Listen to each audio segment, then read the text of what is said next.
Meat City, baby. Hello and welcome back to Meat City Gaming. JD here with another episode of Battle Bites here in World of Tanks. And today we are rolling out an encounter battle on Nomonhan, and we are in the T-54 Lightweight. This is the Russian Tier 9 light tank, and it's really good. We got a little bit of a taste for this tank in a recent video, but it was the co-star, and it was definitely playing second fiddle to a tank destroyer on my team who put up over 8,000 damage. And in this video, the T-54 Lightweight will be the star of the show. It's a really good light tank, and it leads to what most people say is the best Tier 10 light tank right now, the Ltwt, I believe it is. So this tank does a lot of things well. It is small and quick. It has a decent, reliable gun. It can actually bounce shots off of its turret that you wouldn't normally expect it to. It just does everything that you want a light tank to do pretty well. So we're here early on in the battle, trying to get some spots, trying to find the enemy light tank, and we kind of make an early blunder there, popping up, giving our side of the tank, exposing way too much. We were out of position, and just that was a sloppy play. So we take a hit and lose a little bit of our health there early on, and almost a devastating start to the battle when the artillery shots were coming in. That was the equalizer that can fire kind of 4 shots in rapid succession. Thankfully, those just missed because we were down below the crest of the hill there. So we make a mistake and we pay for it, but only a little bit of our health is the cost there. So we retreat, we regroup, we take a breath, and then we get ourselves back into the fight. And what we want to be trying to do here is spotting whenever we can. So we're actually top tier in this tank, which in my recollection is rare as a light tank. Usually you're going to be low tier, and you can even be like below 2 tiers. But we're top tier here, and we're going to take it, and that seems to happen in this tank more than other light tanks. I don't know why that is. But we got ourselves in a nice position there. We're putting some shots in. We don't get spotted, and we get our first kill by going for the T-34 black there. I think we put 1 shot into the Conqueror, and then our second shot was just finishing off that medium tank on the enemy team. And I think there was some bush cover and just the distances. Everything about that was right. You can definitely be firing with this tank and remain unspotted if you have yourself set up the right way. And I don't even have all of that, right? I don't have camo on this tank, right? So it could be even sneakier than it is in this video. So now we have a TL7 black that's downrange. We do put some shots in. I think we did some damage there, but we get spotted, unfortunately. So now we're gonna try and pull back, get ourselves safe, get behind cover, and as soon as I finish driving like an absolute donkey, we will hopefully do just that. Okay, so after slamming into the rock, not watching where I was going, we're now safe, we're off the radar, and let's try and see if we can get ourselves into the next position here. And immediately we pop around the corner, and that same light tank who has been just the bane of my existence since the start of this game, I think that's the Chinese light tank, spots me again. So let's get out, let's pull back, let's be safe, and whoo, that shot just happened to miss over the back of our tank. Thankfully, this time we come around and we don't get spotted, and we're just trying to find that range where we can get some vision, some distance, but we kind of mess it up again, get a little bit too close to get spotted. So we're gonna try and pull back and get off the radar before we come back in here again. So we can see there is a T-32 kind of in this little valley ahead of us. So maybe I can extend to the right here and get some space and then get the gun turned around towards him. Not necessary, he just gets taken out by the bar on our team. So now we see there's a Conqueror in front of us. I think we hit him once early on just before we got our first kill. And after driving into the rocks a second time, we get spotted. And so I feel pretty safe here. We know the artillery is kind of up in the back right corner. So if I've got rocks to my left shielding me from the artillery, we should be okay.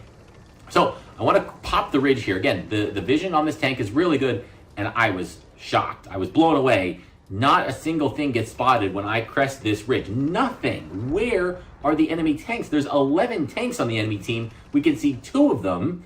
They have, what, no support? Are the rest of them hiding around the corner, or are they all on the other side of the map? Well, we'll have to see. If these 2 tanks are isolated, that will be really bad news for them. So I want to pop up here, and again, we're trying to see, are these guys alone? And we get spotted. I think that was a proxy spot, but we're not 100% sure. It could be something hiding down over the edge there. So coming with us is a T-77 on our team, and we are going to make friends with this T-77. We're going to try and work together with him in this situation. And you can see we also have a medium tank and a heavy a little bit farther back coming up. So if this is a 4-on-2, then this is a really good engagement for us. And what's here on the enemy team? Well, I think it's that Conqueror that we saw earlier, and then the Chinese tank destroyer, the WZ, I don't know, 112FG or something like that. Turretless tank destroyer with a big gun, but again, no turret, so not quite as mobile. All right, so I decide I'm going to make my move. We go around here, put one shot into the Conqueror, and yeah, the damage on this gun, the alpha, is not quite high enough. So we put another shot in. He's a little slow on the reload and on the turret traverse. I don't know why the Chinese tank destroyer was turned into the mountain there, but he did, which meant he didn't get a shot on me as I drove by, so thank you for that. And then just over our head goes the artillery. So again, just narrowly avoiding that equalizer artillery shell.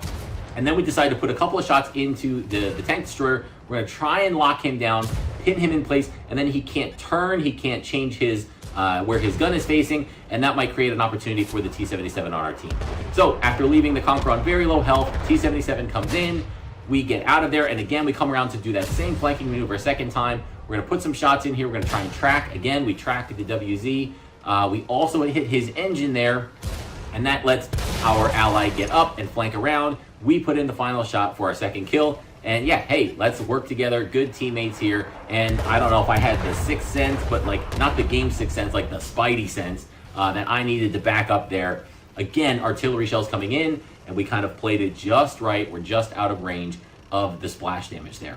So now we can see, again, this battle has been so close for so long, and it's kind of a slow-paced battle. Usually, you know, the game would be over at 7 minutes into the battle. Half the tanks on each team are still alive. So kind of an interesting battle. And it's been close, 1-2 tanks within the kill range the entire time. So 7-5, we're getting just a slight advantage now, and it feels like we've broken through. It feels like there is nothing left on this flank, so we can make a dash for the enemy artillery.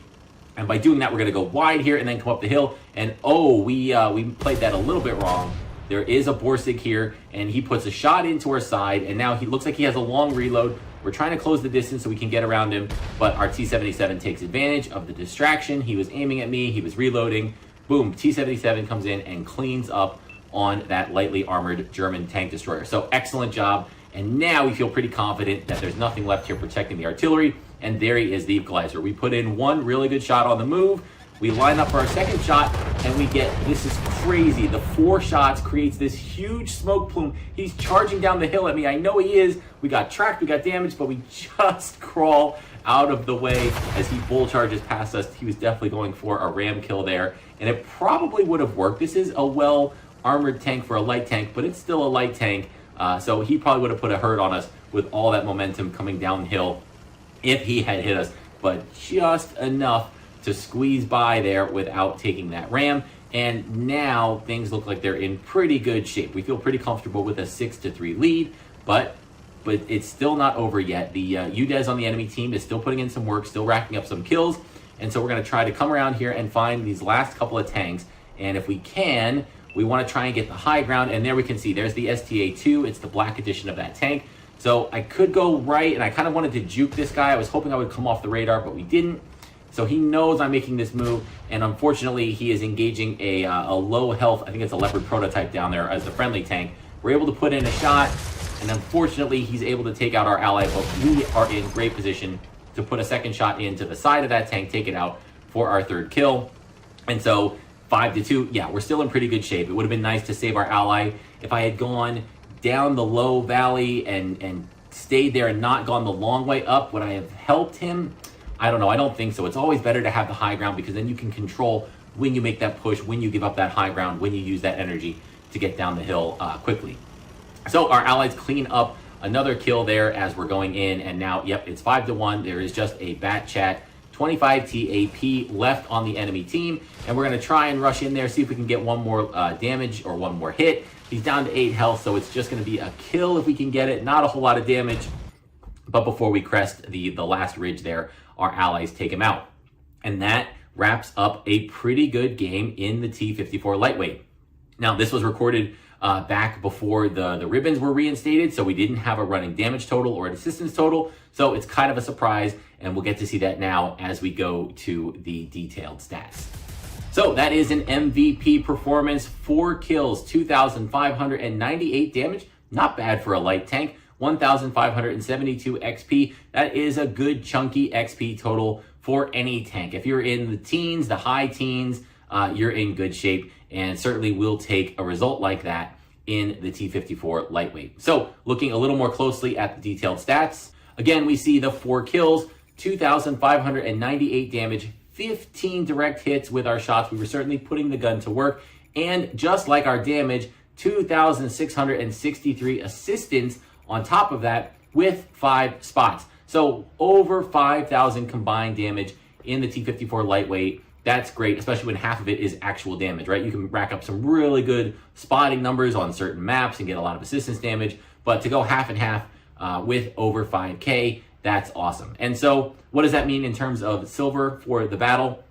Well, even without a premium account, we bank a nice 26,000, and that's definitely running food, the premium consumable. I don't think I run the advanced repair kits on this one. I forget. I have, even having just watched the video, but even with some premium consumables, a nice little tidy profit in that battle. 8,253 total XP, definitely with some event boosts going on. As we saw, the base XP was in the 1500s.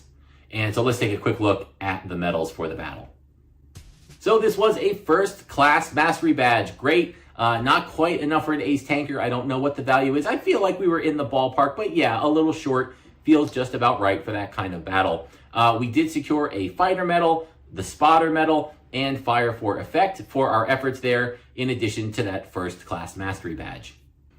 And then looking at the performance report, we can see, again, came in top on the team in XP, 1,572, a really nice number. And shout out to some teammates on the team who also had a great game. The Bar, that German tank destroyer, we definitely saw his name pop up with a couple of kills, and he ends up securing 3 kills, 4,288 damage, probably the highest damage in the battle, certainly for our team. So shout out to Sound2G3THRW on our team. And then we had 2 premium tanks after that, the Iron Rain and the G-Sor, both putting in some good work in terms of their XP. And then followed up in 5th place was our T-77 friend, who went on that flanking maneuver with us and worked really well in concert. Even though that was completely spontaneous, we weren't communicating, we didn't know each other, but worked really well together on that flanking push in the battle to help secure the turning of the tide and then cleaning up for the win. So that's going to wrap up this episode of Battle Bites. Hopefully you enjoyed it. Thank you for joining me, and I'll see you next time.